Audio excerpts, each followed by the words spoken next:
तलाठी भरतीसाठी विचारले जाणारे अत्यंत महत्त्वाचे प्रश्न या व्हिडिओत दिलेले आहेत. ट्रिक्स पहा. गणित पहा.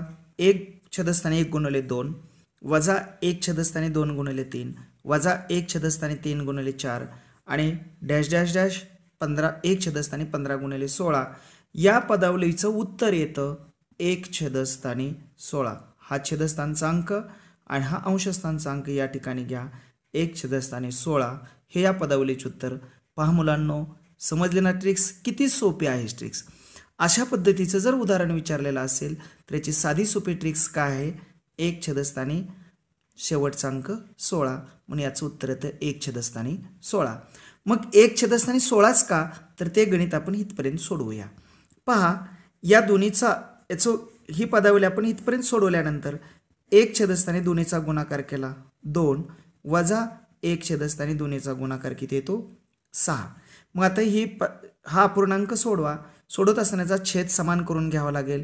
याचा लसावे येतो 6 म्हणून या छेदाला 3 आणि या छेदाला 1 ने गुणावं लागेल आणि गुणाकार केल्यानंतर पहा की 1 छेदस्थानी 6 वजा 3 छेदस्थानी 6 वजा 1 छेदस्थानी 6. आता यांचा छेद समान झाला म्हणून 3 मधून 1 गेलं 2 छेदस्थानी 6. ह्याला अतिसंक्षिप्त रूप द्या. 1 बे 6 म्हणून याचं उत्तर येतं, या पदावलीचं उत्तर येतं 1 छेदस्थानी 3. पहा, हे 1 छेदस्थानी 3 म्हणजे हा अंशस्थानचा 1 आणि शेवटचा छेदस्थानचा अंक कोणता आहे? 3 म्हणून या पदावलीचं उत्तर येतं 1 छेदस्थानी 3. मग आपल्याला ही जर पूर्ण पदावली सोडवायची असेल तर याचं उत्तर काय असेल? याचप्रमाणे अंशस्थानचा 1 हितं आणि शेवटचा अंक कुठला आहे? 16 हा छेदस्थानी म्हणून या पूर्ण पदावलीचं उत्तर येतं 1 छेदस्थानी 16. समजलं ना ट्रिक्स? अशा पद्धतीचं गणित आलं तर या पद्धतीने सोडवा. कमीत कमी आपल्याला हे गणित 3 सेकंदामध्येच सुटतं. समजलं ना ट्रिक्स? चला पुढील व्हिडिओ पाहूया. मुलांनो, हे गणित पहा. या पद्धतीचं गणित आतापर्यंतच्या बऱ्याच वेळा परीक्षेमध्ये विचारलेलं आहे. अशा पद्धतीचं गणित पहा. 4 छेदस्थानी 5 व 9 छेदस्थानी 10 च्या दरम्यानचा अपूर्णांक कोणता?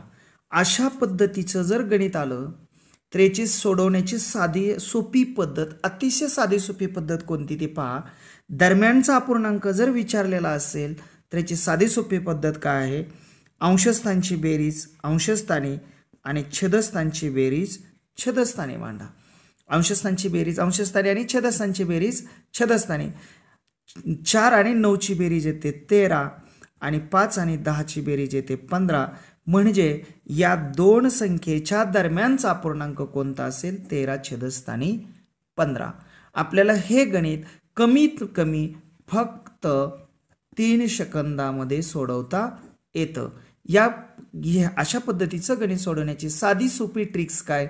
अंशाची बेरीज अंशस्थानी आणि छेदांची बेरीज छेदस्थानी म्हणून या गणिताचा दरम्यानचा अपूर्णांक येतो 13 छेदस्थानी 15. समजलेला ट्रिक्स? तर चला मुलांनो, पुढील व्हिडिओ पाहूया. दिलेलं गणित पहा मुलांनो. कोणत्या संख्येचा शेकडा 8 म्हणजे 64 होय? हे गणित सोडवताना कोणत्या संख्येचा शेकडा, ती संख्या आपल्याला माहीत आहे का? नाही. म्हणून ती संख्या x मानू. ओके. कोणत्या संख्येचा शेकडा 8 म्हणजे 64? ती संख्या x मानू. म्हणजेच काय? x चा शेकडा 8 बरोबर 64. x चा शेकडा, ती संख्या माहित आहे का? नाही. म्हणून ती x मानली. x चा शेकडा 8 बरोबर 64 म्हणून x चा म्हणजे गुणुले शेकडा 8 म्हणजे 8 छेदस्थानी 100 बरोबर किती? 64. म्हणून आपण हे गणित सोडूया. x हे बरोबर 64. ही समीकरणाची डावी बाजू आता उजवीकडे चालली म्हणून छेदस्थानचा अंक अंशस्थानी आणि अंशस्थानचा अंक छेदस्थानी. आता सोडवा. 8 × 8 = 64 म्हणून एक्स बरोबर 8 गुणुले 100 बरोबर किती आलं 800. म्हणून ती संख्या कोणती असेल 800. समजलं ना मुलांनो कशा पद्धतीने हे गणित सोडवलंय. तर त्याचं उत्तर येईल ती संख्या कोणती असेल 800 असेल. म्हणून लक्षात ठेवा अशा पद्धतीचं गणित आपल्याला याच पद्धतीनं सोडवावं लागेल. चला तर मुलांनो पुढील व्हिडिओ पाहूया. ही पद्धतीचं गणित बऱ्याच वेळा पोलीस भरती परीक्षेला किंवा इतर अनेक स्पर्धा परीक्षेला विचारलेलं आहे. हे गणित पहा. 1/8चे दशांश अपूर्णांकातील रूपांतर कोणते. दशांश अपूर्णांकातील रूपांतर करायचं असेल तर अशी काही रूपांतर पाठ असणं आपणास आवश्यक आहे. पहा 1/2 त्याचं दशांश अपूर्णांकात रूपांतर येतं 0.5. 1/4चं दशांश अपूर्णांकातील रूपांतर आहे 0.25. तसेच 1/5चे दशांश अपूर्णांकातील रूपांतर आहे 0.20. परंतु आपल्याला काय विचारलेलं आहे 1/8 याचं दशांश अपूर्णांकातील रूपांतर काढायचं आहे. याचं रूपांतर काढत असताना एक लक्षात ठेवा ह्या 8नी ह्या 1ला भागा आणि भागत असताना मग आपल्याला जर ह्या 8ने 1ला भागायचं असेल तर 0 म्हणजे 1 वरती आपल्याला 0 घेता येतात. याच पद्धतीनं जर आपण भागाकार केला 8/1 ह्या 8ने 1ला भाग जात नाही म्हणून 0 चिन्ह घेतलं म्हणजे आपल्याला ह्या 1 वरती 0 वाढवता येतात. 8 1 8 बाकी उरली 2. पुन्हा ह्याच्यावरती आपल्याला 0 घेता येतो. 8 2 16 पुन्हा बाकी उरते 4 आणि पुन्हा ह्याच्यावरती आपल्याला 0 घेता येतो. 8 5 40 बाकी किती राहिली 0. म्हणजेच ह्या 1/8चं दशांश अपूर्णांकात रूपांतर किती येतं 0.125. 0.125 म्हणजे अपूर्णांकाचं दशांश अपूर्णांकामध्ये जर रूपांतर करायचं असेल तर एक लक्षात ठेवा या छेदानं अंशाला भागा म्हणजे त्याचं दशांश अपूर्णांकातील रूपांतर मिळतं. अशाच पद्धतीने आपल्याला हे गणित सोडवावं लागेल. म्हणून अशी रूपांतरं आपणास पाठ असणं आवश्यक आहे. चला तर मुलांनो पुढील व्हिडिओ पाहूया.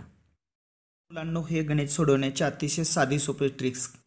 हे गणित पहा 1/1 गुणिले 2 अधिक 1/2 गुणिले 3 अधिक 1/3 गुणिले 4 डॅश डॅश डॅश 1/25 गुणिले 26. याचं उत्तर येतं मुलांनो या गणिताचं उत्तर येतं ते कोणतं तर या पूर्ण पदावलीचं उत्तर येतं 25/26. पहा मुलांनो किती सोपी ट्रिक्स आहे.